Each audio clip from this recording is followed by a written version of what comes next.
Well, my involvement, our involvement in alternative currencies started back in 2009, 2008, together with my colleague Marco Sasci. We started this initiative, an observatory on complementary and alternative currencies. We call it DINDI, which is a word that resonates in Italian and in Brazil for the money in your pocket.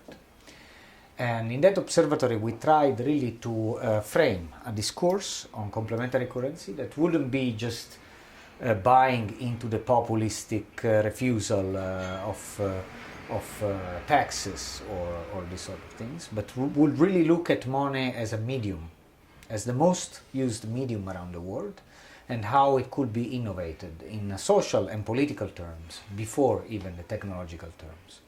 And we went on publishing our research, exchanging materials, and trying to divulge what we found out. And it went until the point in which we met with Francesca Bria, the project coordinator of Decent, and we understood that it could have been a research part, an experimental part into the project that was primarily on participatory democracy, a research vector on currency, because participatory budgeting is what comes in a democratic sense after the decision-making point, to actually overview and have a contact with how the resources are spent. Yeah, about the other term, e-democracy, is more popularized, is more used to indicate electronic democracy, and in this it emphasizes a lot technology. I intentionally used participatory democracy because the intention is not that of necessarily mediate with technology the process. Technology brings a complexity that is often difficult actually to understand and to manage, but the process is that of opening up really the participation, because that is what we identify as being the crisis of our time. People don't believe in democracy. The majority are not going to vote. And this detachment from the decisional processes is what is really the biggest flaw in democratic societies nowadays. People have to relate with what is being decided. So we have probably to eliminate a lot of intermediaries. And this is not only done with electronic devices, but they can facilitate. So we don't actually emphasize the term e-democracy. We emphasize more the term of participatory democracy, which also comes together with participatory budgeting. Complementary currency is an instrument, a device that allows people to steer the value and to build a sense of collective value. So let's say that on top of the conception of money as a completely neutral medium, there can be a process of constructing values that are retributed, that are complementary to certain services that everyone needs, perhaps, transport systems, the tax system itself. They could accept certain complementary currencies in order to encourage the circulation of ethical or community accepted behaviors that are retributed with these complementary currencies. So what really gives the power to the currency is the possibility to use it into contexts that everyone needs.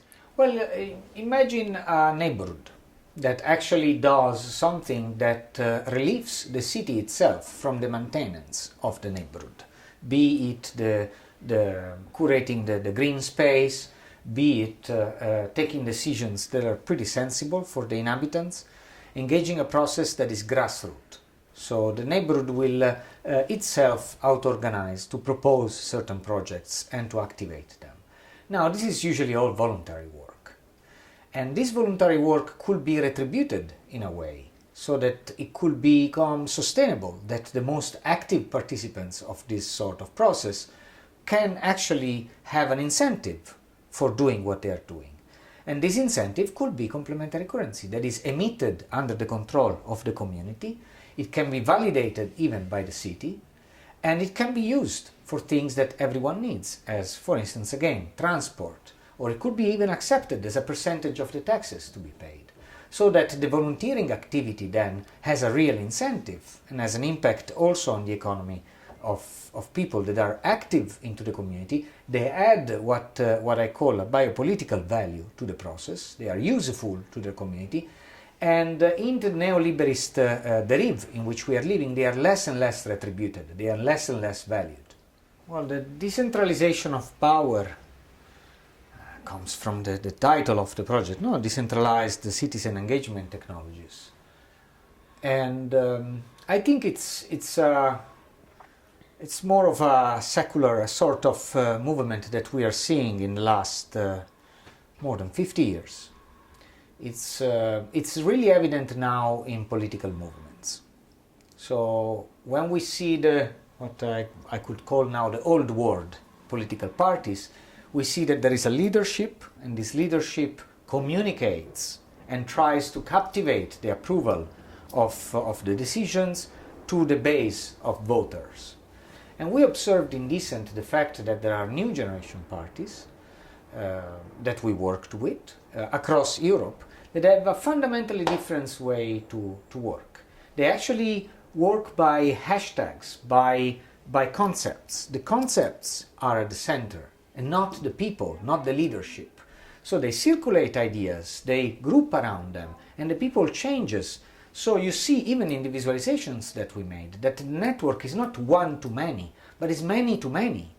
And these many are able to cover more in details the issues, so that they go beyond the prejudice of one or the other political faction and really touch the heart of citizens and people living in a neighborhood, because they actually talk about specific things. And we believe this is the future of democracy, the best future that we can imagine. And our attempt is really to empower this decentralization. Well, on the topic of informed consensus on media, on the power of media and how this power is going to be distributed and decentralized, there are many things to say.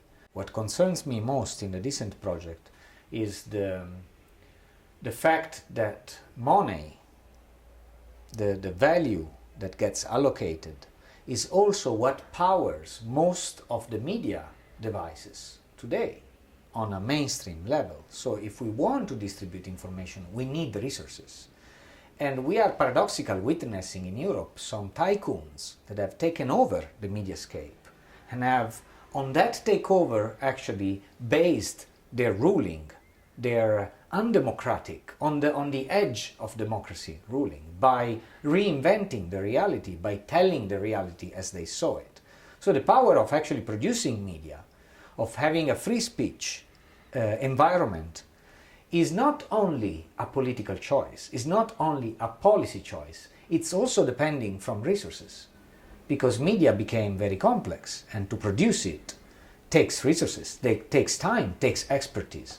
So basically, you see that the follow the money principle here is not only after the decision is taken, but it's also before the decision is taken.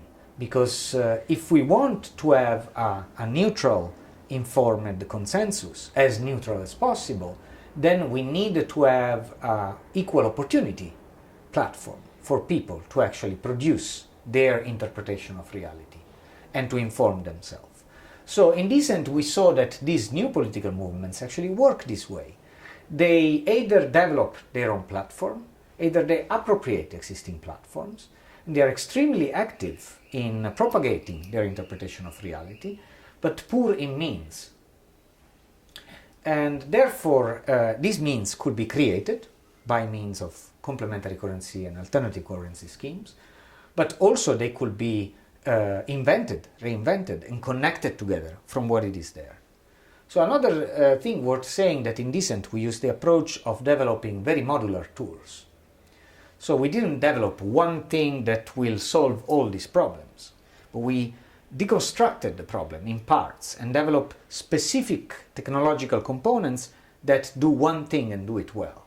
So the single sign-on for identity management, the event notification system based on activity streams, and so on and so forth. And Freecoin, of course, for a social wallet, which gives a contextual transparency about what happens in between people, what are the exchanges, and gives the community the possibility to see what is the circulation of value.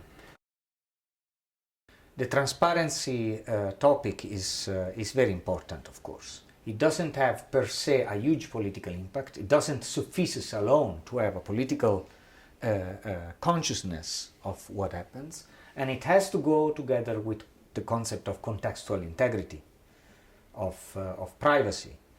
Yet transparency is necessary in commons and in public means, in contexts more than means, because people need to develop this informed consensus, this awareness about what is happening, and need to be able to follow up also the flow of resources, how it's allocated. I think trust is the bottom line. There is not a battle in Europe. I hope there won't ever be again. There is a challenge that we have. The challenge is indicated clearly in the last 50 years of funding to realities that should have emerged, should have developed, and they didn't, because actually we didn't follow good enough where this funding went, and it wasn't spent well, or it wasn't spent at all. So the challenge is really that of building a transparency process for this sort of mutual exchange of resources and the growth that Europe tries to stimulate across the spectrum of its community. And the challenge is also that of understanding how we can actually improve the places we are looking at by giving them resources. So narratives that we have seen in Descent, we have analyzed, we have participated into processes across Europe, especially in Finland, in Iceland and in Spain. We have seen several different processes, and most of them, they were already existing, of course. They were already self-organizing. So we have joined processes that existed. In Iceland, the Pirate Party have already conquered the parliament with its approach, pretty clear to have a participatory process, to ally with pretty ethical stances with the green movements there, and to propose to citizens a participatory opening, to open the doors really of the decision making.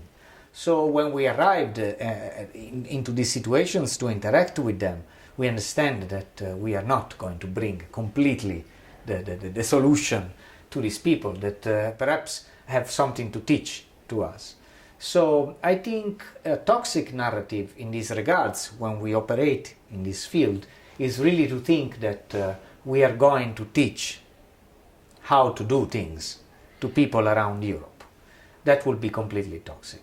What we need to do is observe what's there, learn also from this lesson, perhaps try to build the tools that can connect to it and give voice to these realities, because they are not represented. Because in the media tycoon land of mainstream, we only see stories about the success of those that produce the media itself. And these people are grassroots.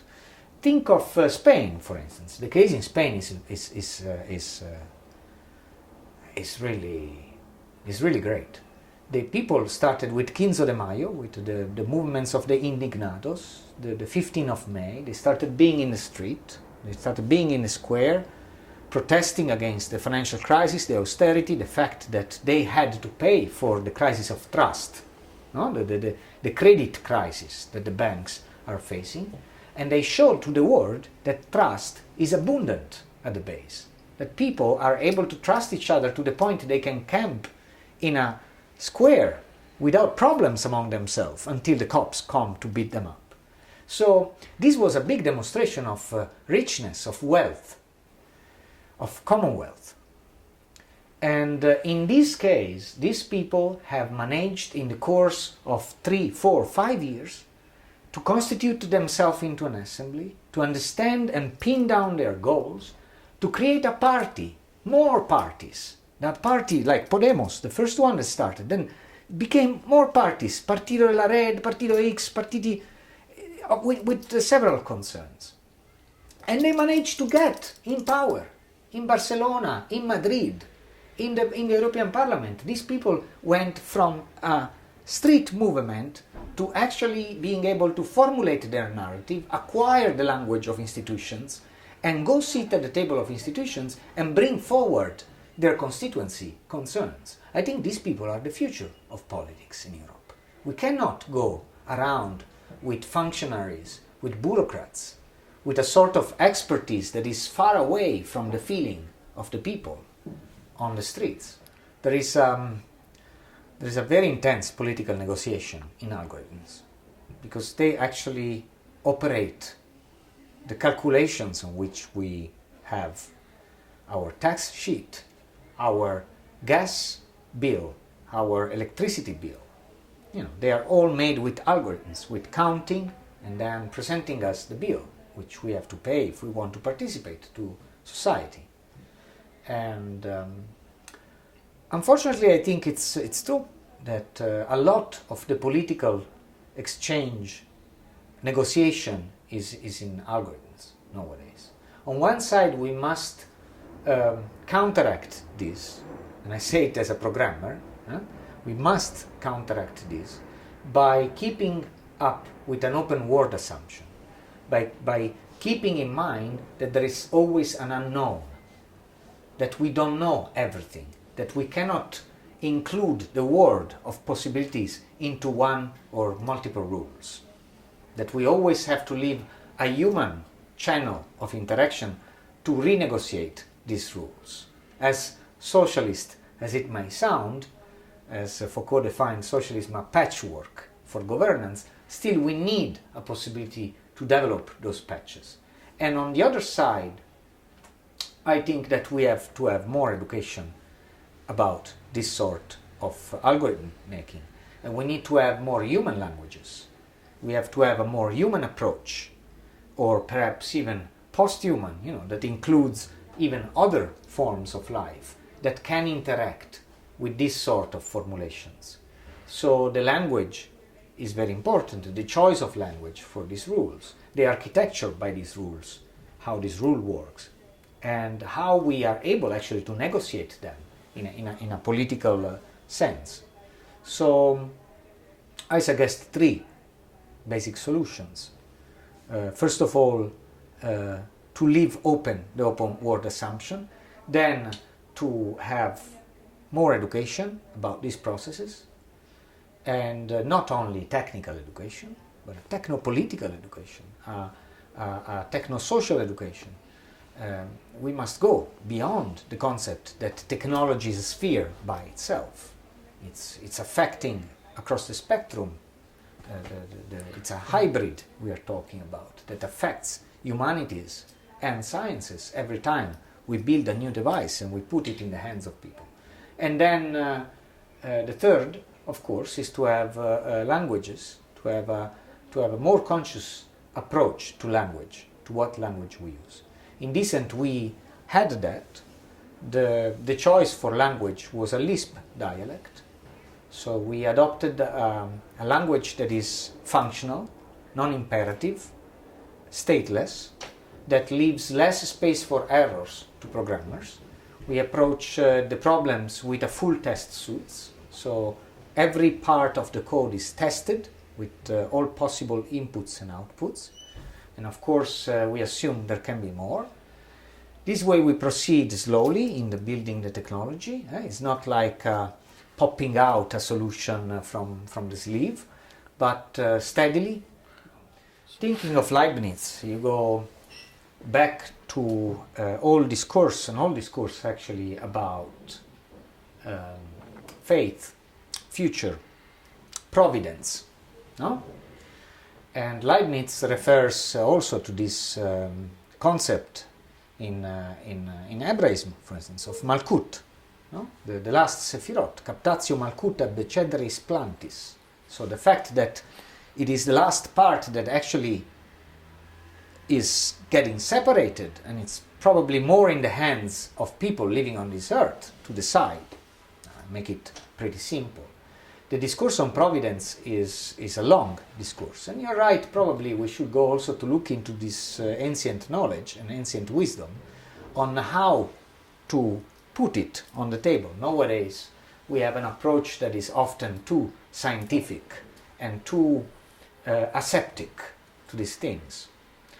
And I think this applies in many fields. I can think of the discourse on the smart city, the image that we have of electronic voting, as if people going on a button on an application could actually express all their desires.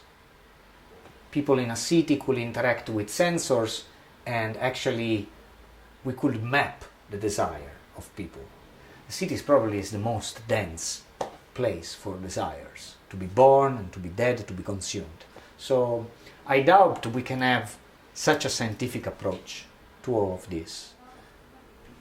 Honestly put, with an open agenda, I tell you, the vision that we have, especially that we developed in Dindi, in this observatory, for money in the future, also following what we learn also from Bernard Littaer, from Margaret Kennedy, from these researchers that before of us really managed to put in focus the problem, is a vision of multiple currencies, is a vision of a formation of value that is based on values that are around, that are concrete. A tentative to reconnect the value exchange, the medium for value, with the production processes, and not in a complete abstraction, in what some researchers, as David Aken or Christian Marazzi, call financiarization.